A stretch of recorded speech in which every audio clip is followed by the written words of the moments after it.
Je trouve que la polyphonie, c'est vraiment ce qui... Enfin, c'est le parallèle avec le soin, c'est ce qui a manqué pendant longtemps, je pense, la polyphonie dans le soin, c'est-à-dire pas seulement la polyphonie dans une relation médecin-patient, mais médecin, infirmière, aide-soignante, ASH, aidant, enfin voilà, famille, etc.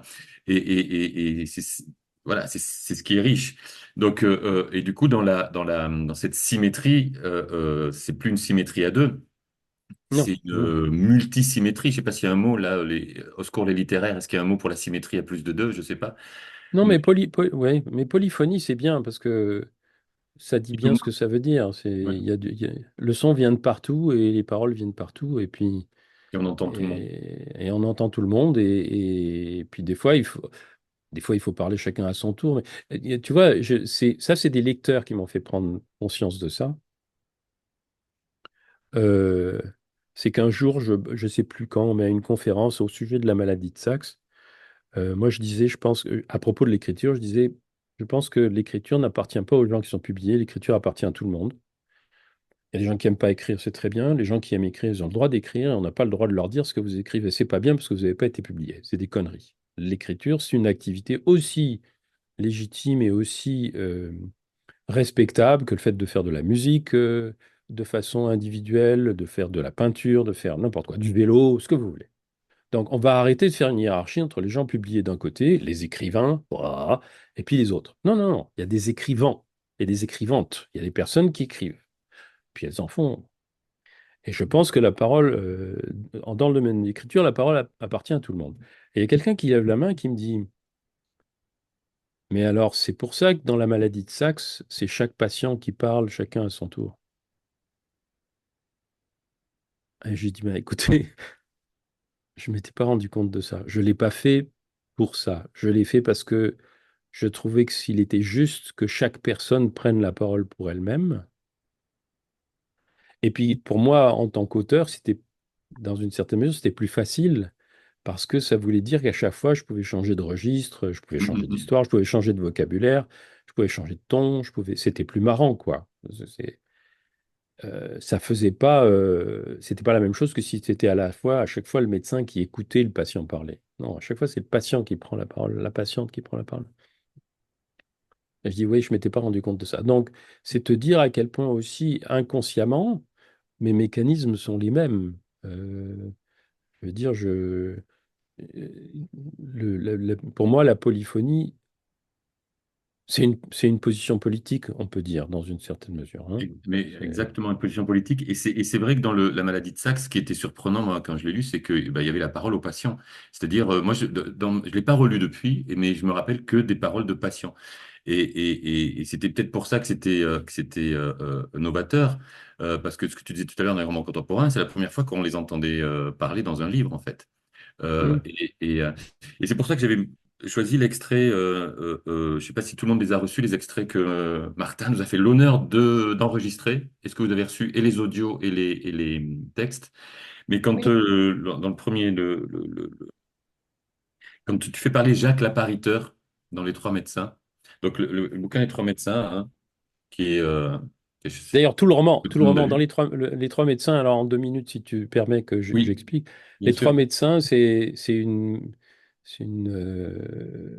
l'illustration de ce que je disais tout à l'heure, c'est-à-dire que je voulais écrire un roman sur mes études de médecine sans raconter mes études de médecine. Et je me suis dit, comment je fais pour écrire un roman d'aventure, un roman de formation, un roman sur l'amitié, un roman d'amour, un roman politique et un roman épique. Je peux pas faire ça, personne n'a jamais fait ça avant moi. Et puis j'étais sur mon scooter et je pense, mais si quelqu'un a fait ça avant moi, c'est Alexandre Dumas dans Les Trois Mousquetaires. Mhm. Et je me suis dit, je vais faire un remake des Trois Mousquetaires dans une fac de médecine dans les années 70. Ce qui était une idée complètement, comment Folle. dire, extravagante. Mais bon, et évidemment, je ne pouvais pas reprendre Dumas. Alors, tous les épisodes du roman de Dumas sont dedans, hein. C'est les Dumassiens. Vous interrogez les Dumassiens, ils vont vous dire, hein, ils l'ont, comment dire, je découpé en morceaux, ils ont vérifié tous les épisodes du roman, Les morceaux de bravoure du roman sont dedans. Mais évidemment, il y a des différences. Mes étudiants en médecine, mes mousquetaires n'ont pas de valets comme les mousquetaires ont des valets. Il y a des mousquetaires, dans mon roman, il y a des mousquetaires qui sont des femmes, ce qui n'était pas le cas évidemment chez Dumas. Bon, il y a plein évidemment d'adaptations, de différences et de choses comme ça. Mais je voulais faire du romanesque. Donc, j'ai fait du romanesque. Et évidemment, dans mon esprit, il fallait que ce soit la personne la plus humble, entre guillemets, de la fac de médecine qui raconte tout. Donc, le narrateur, Monsieur Nestor, c'est l'ancien appariteur, c'est-à-dire le type qui était là il y a 30 ans, qui a du mal à marcher, qui vient écouter une conférence donnée par des étudiants qu'il a connus quand il était appariteur. Et il y en a un autre, il y a le jeune appariteur qui l'accueille le matin, qui s'appelle Jacques, qui lui aussi parle. Parce qu'il n'y a pas de raison qu'il ne parle pas. Donc, pour moi, c'était, hein, je disais, voilà, c'est une position politique. Il faut que chaque personne puisse dire ce qu'elle a à dire sur un sujet aussi compliqué et problématique. Et qu'est-ce que c'est que la formation des étudiants en médecine? Pourquoi ces gens-là deviennent-ils médecins et pas d'autres personnes qu'eux? Pourquoi ils nous regardent de haut quand on leur ouvre la porte et qu'ils vont rentrer alors que ce sont des petits cons et que nous, on bosse et qu'eux, ils vont faire les... Enfin, voilà, etc., etc. Je suis très content que tu aies choisi cet extrait parce que pour moi, il y a un autre chapitre à un autre moment où c'est l'aide-soignante. Oui. Enfin, plus exactement, à l'époque, on disait la fille de salle parce qu'elle n'avait pas de Mhm. diplôme d'aide-soignante. La fille de salle, Marie-Jo, c'est Marie-Jo qui définit le soin. Et Oui, pour moi, je l'ai appelée Marie-Jo. Voilà, je l'ai appelée Marie-Jo parce que l'aide-soignante avec qui j'ai appris à être aide-soignant, elle s'appelait Marie-Jo. Et un jour, elle est venue me voir à une signature, c'est très émouvant. Et c'est elle qui définit le soin. Mais c'est ça, Parce je trouve que, que tout à l'heure, quand tu dis que c'est très compliqué, en fait, je trouve qu'avec le Jacques l'appariteur, en fait, c'est très simple. Et en fait, oui, il en fait quelque chose de tellement simple et de tellement vrai. En fait, moi, j'ai l'impression qu'il, dans l'extrait que j'ai choisi, il y a toutes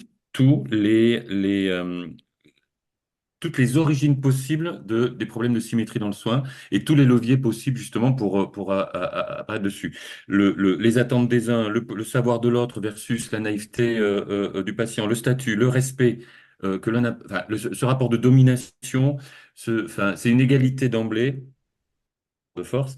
Et en fait, il détaille tout très très simplement. Et je me dis que ça serait un point de départ pour travailler sur la relation de soins qui serait très utile pour plein d'étudiants en fait. écoute, j'en suis très heureux que tu le perçoives comme ça. Une autre de mes positions politiques, c'est que je déteste le jargon. Oui, on est Quand on d'accord. jargonne, c'est on ne veut être compris que par un petit nombre. Alors, par exemple, quand j'écris, j'essaie d'être intelligible par le. C'est pas que j'ai pas des trucs à moi, hein, je veux dire, je crois pas que je sois lisible par tout le monde, parce que personne n'est lisible par tout le monde, mais j'essaye d'être intelligible par le plus grand nombre possible. Et surtout quand quelqu'un me dit, parce que ça m'arrive de donner mes trucs à lire avant qu'ils soient publiés, on me dit je comprends pas, je dis bah si tu comprends pas, c'est que c'est pas écrit